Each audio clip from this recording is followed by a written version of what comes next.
You're listening to Fresh Hope for Mental Health.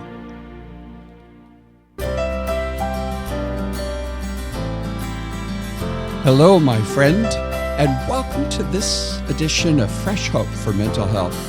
I'm Brad Hoefs, your host.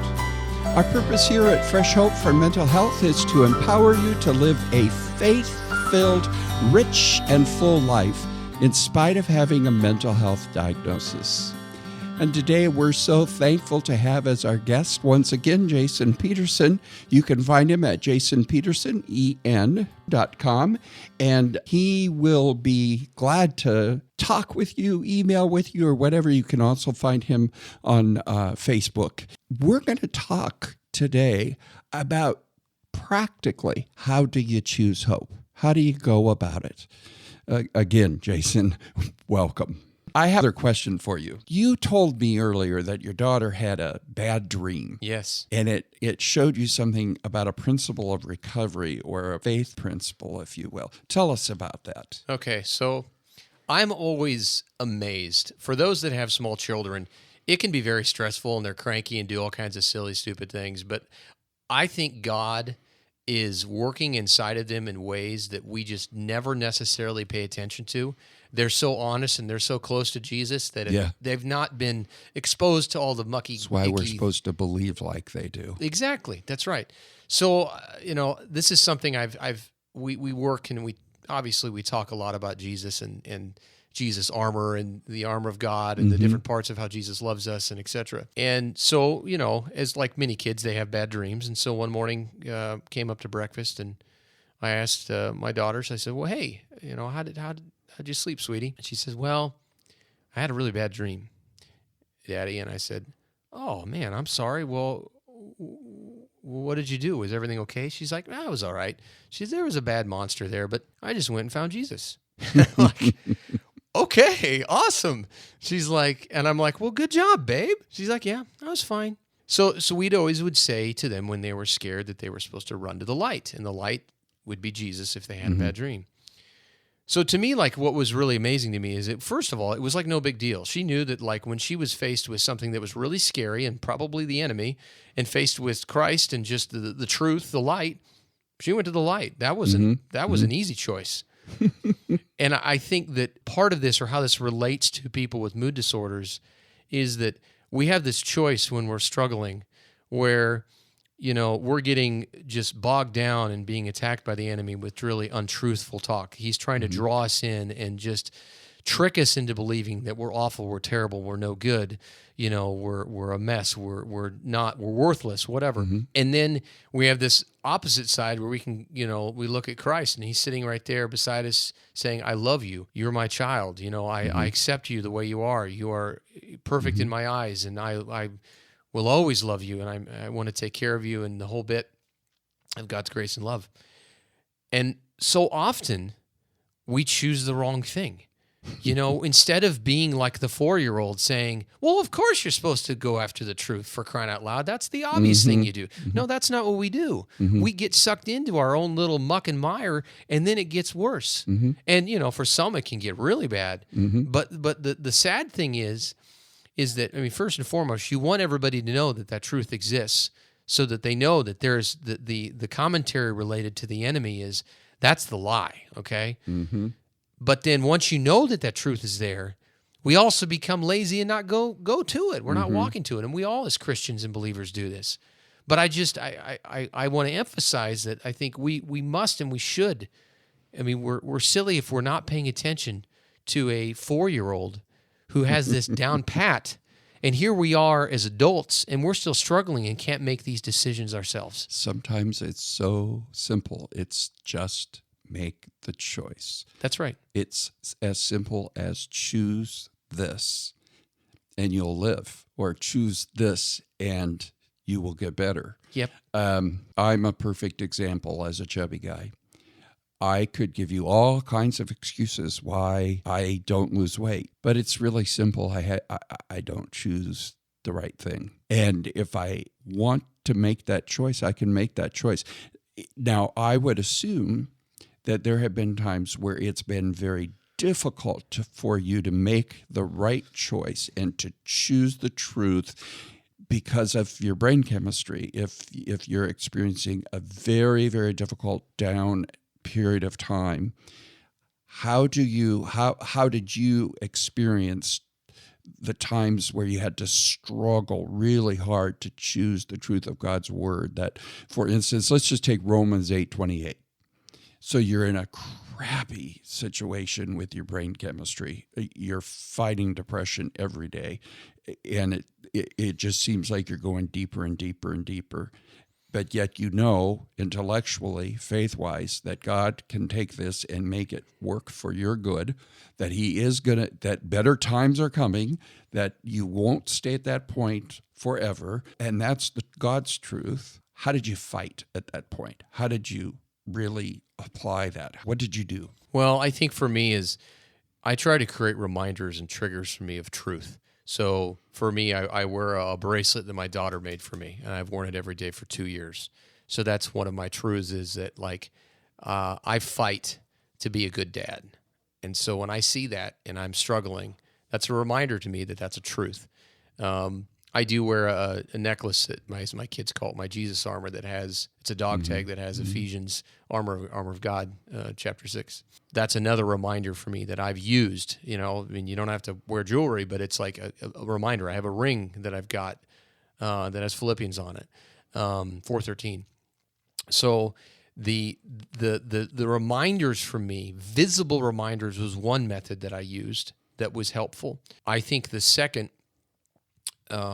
that I just did a video on that I haven't put out there yet is on triggers, is that I would get into this horrible cycle of not doing well and not getting out of it very easily because I was just I'd succumbed to the untruth, and I was just stuck in it, and I just could not get out of it. And so I started to write down the things that are the triggers for my mental illness. What are the things that send me down into the depths of all the despair issues, the despair and whatnot. And so once I knew that, and again, that was somewhat of a choice, but just some of a self-awareness, then I could more effectively pray to God, because I could kind of know this had caused this. This is something that I struggle with.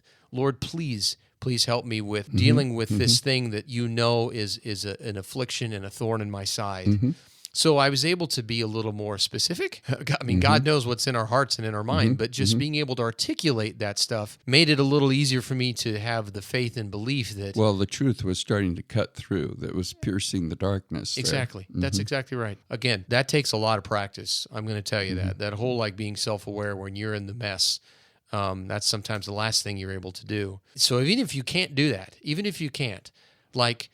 other thing I did was I wrote down a prayer that's just a prayer that I use anytime if it gets really bad. I stop what I'm doing and I just open up my phone and I read it. And that's it. And it's a prayer that I've worked with my wife and I on, and that's the prayer I use, either that she prays for me or I pray for myself. And in that sense, besides spiritually, you're also breaking your brain waves at that point to think something else and concentrate on something else.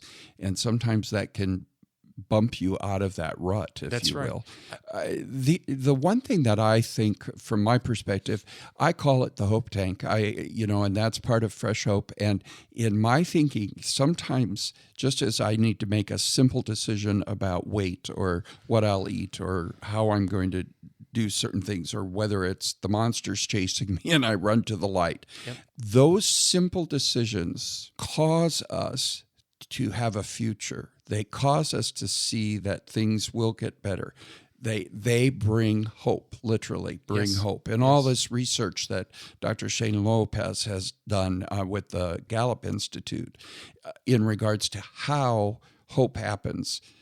Hope, the root of hope has to be that we believe there's something better coming, or we will be out of this spot. And when we are, better things will happen. To me, there were times where it was as simple as this. I would say, I feel like crap, spelled with an S. I feel like God is nowhere to be found. He's let me down.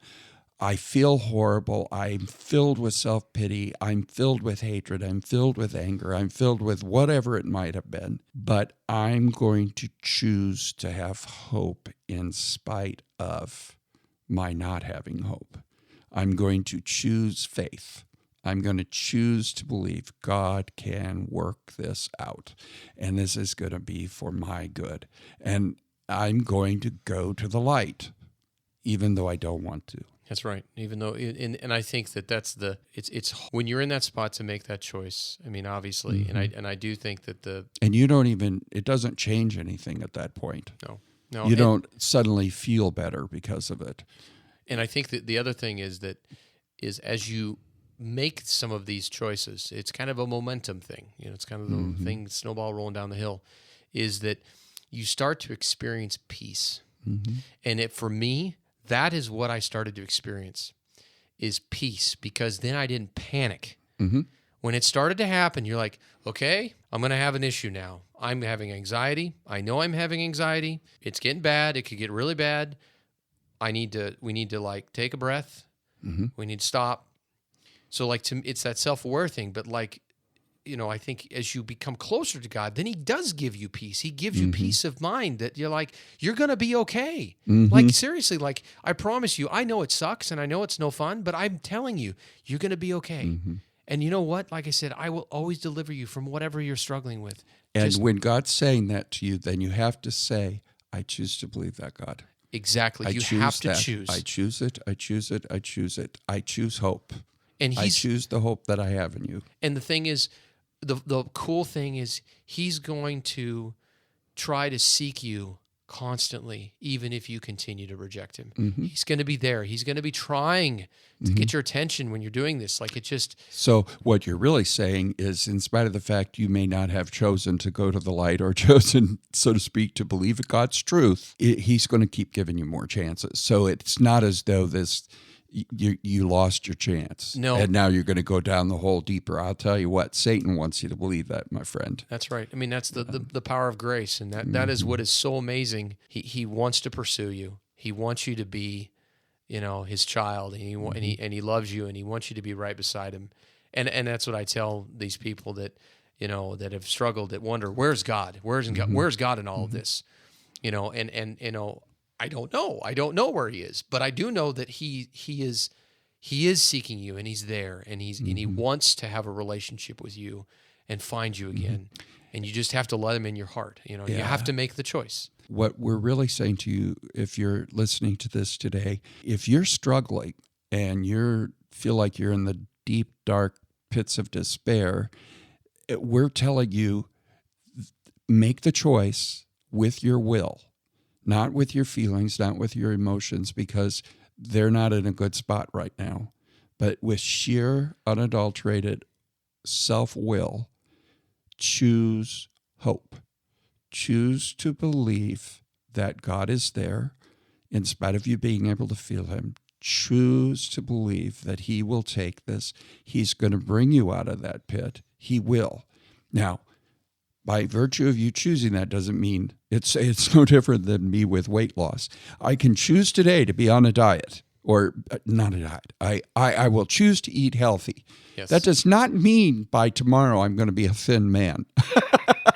I mean, it took years to get to this point. It's going to take years to get to the other point. So it's a choice you keep making, and that builds up that perseverance and your endurance and where James talks about, what grows what. There's really I forget the passage per se, but where in James chapter 1, where he says, and this builds this, and when this happens, this, and it's all about enduring. You can endure it. And if you got a monster chasing you, go to Jesus. Run to the light. Yep, run to the light. Thank you. Thank you very much. Thanks, Brad. Well, my friend, we want to thank you for listening to this edition of Fresh Hope for Mental Health. We hope it's been helpful to you. We'd really like to hear from you. Email us your comments, questions, or insights to podcast@freshhopeformentalhealth.com. And we'll answer your questions or share your comments and insights with our listeners. You can also leave a voicemail on our podcast website at www.freshhopeformentalhealth.com. We'd like to connect with you on Facebook or Twitter. You can find us. You can find that by looking at our information on the website also. We have a YouTube channel with insightful videos, and you'll find those links and other things on our website at freshhopeformentalhealth.com.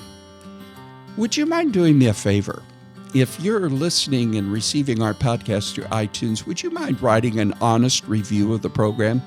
We'd really appreciate that. Your review helps us in the ranking of iTunes and makes the program easier for others to find us. We also have books and groups and all kinds of things. You can find more information out about Fresh Hope Ministry at www.freshhope.us. Be sure to tell your friends about the program, will you? And until the next time, may the Lord fill you with His hope, fresh, new, and daily. I'm Brad Hoefs, and this has been another edition of Fresh Hope for Mental Health.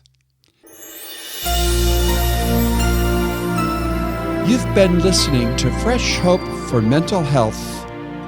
For more information, go to www.freshhope.us.